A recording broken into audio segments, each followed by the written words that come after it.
Galaxies waiting to be found. Planets rich in resources.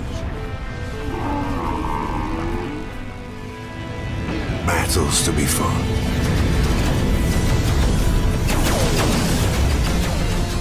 Treasures unknown.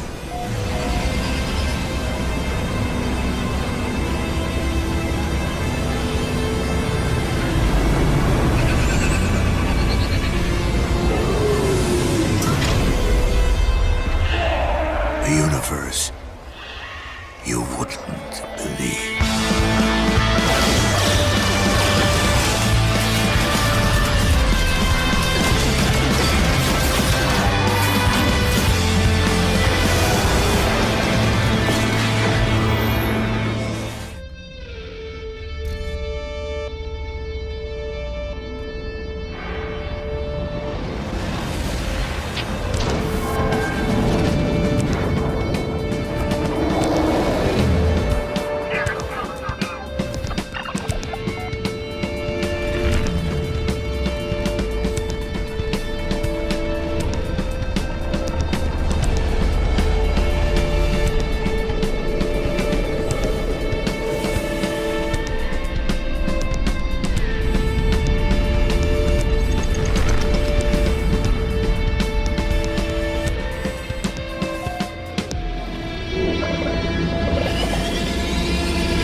so far, we're very much going for that kind of sci-fi book cover aesthetic, that kind of 70s golden age of sci-fi for me.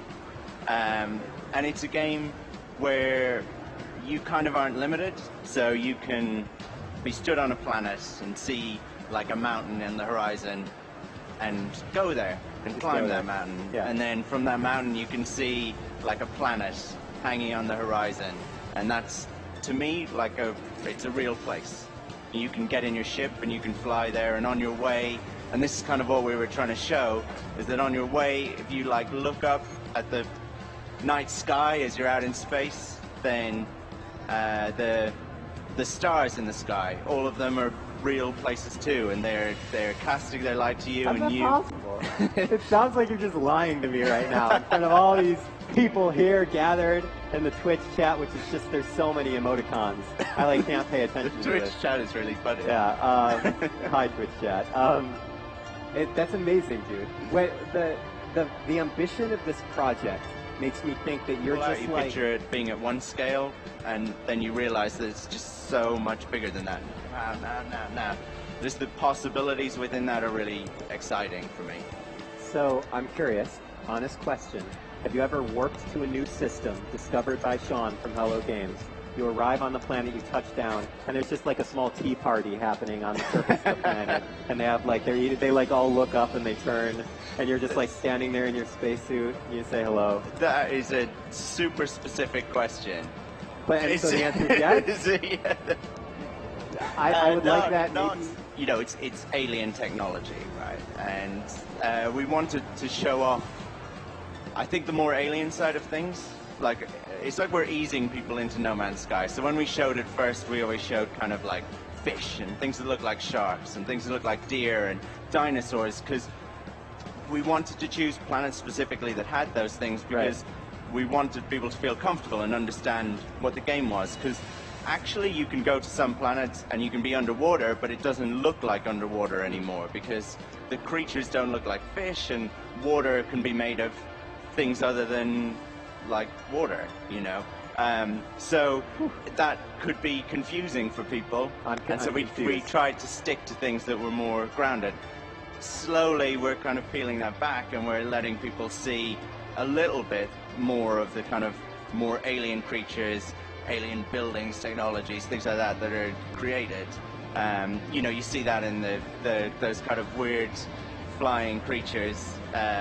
You know, and somebody was asking me what those were, and like the reality is I don't know. They're just a creature. They're beautiful flying creatures. Yeah. I don't think we should label them. I think they should be. Well, that is genuinely, somebody will find them, and then they will get to label them, and that's kind of cool. Cool.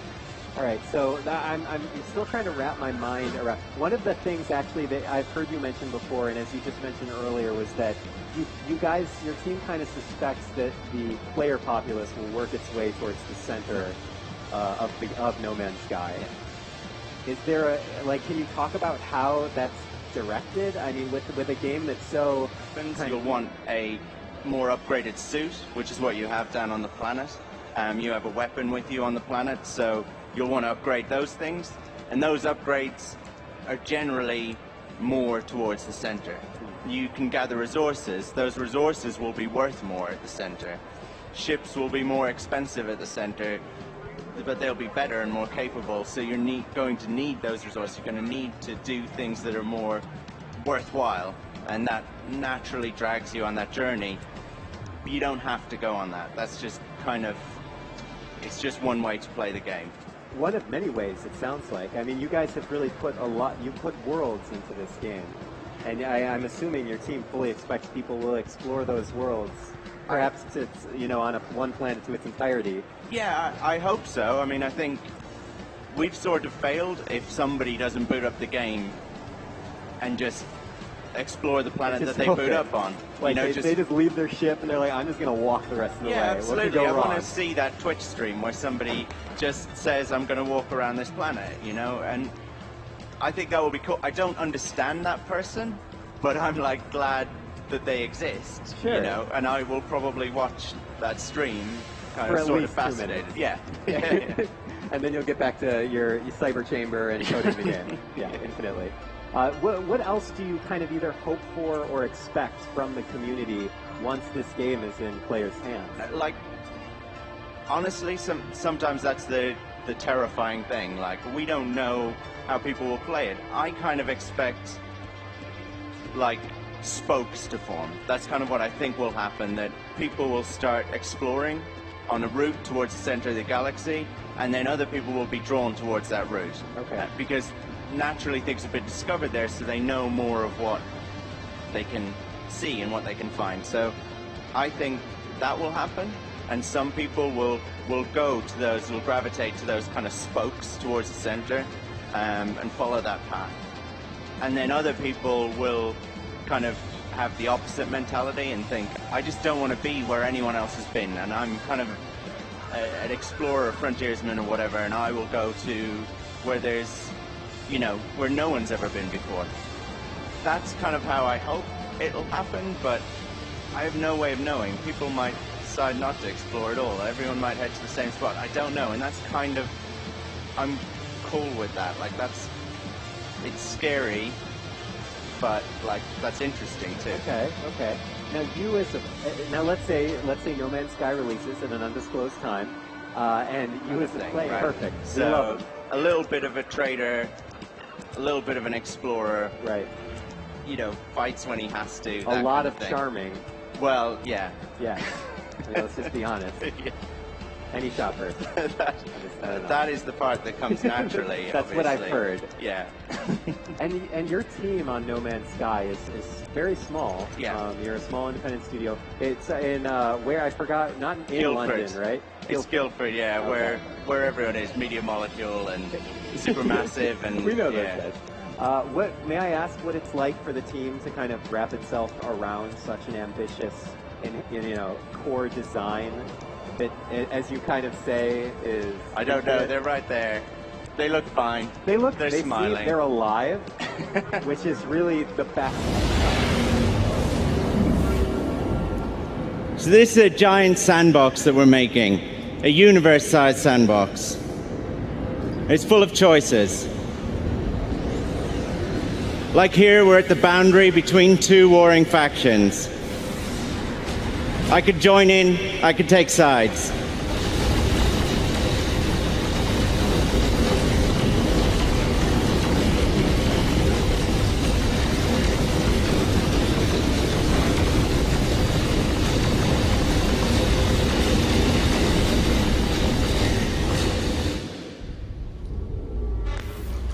So that's a tiny glimpse of space combat.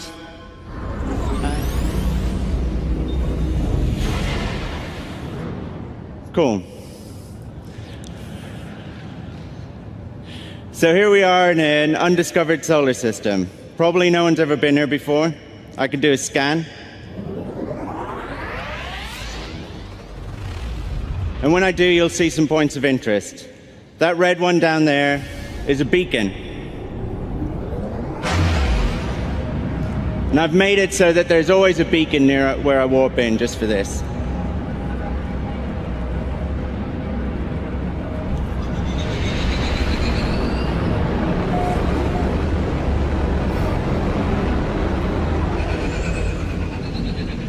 So beacons are where you...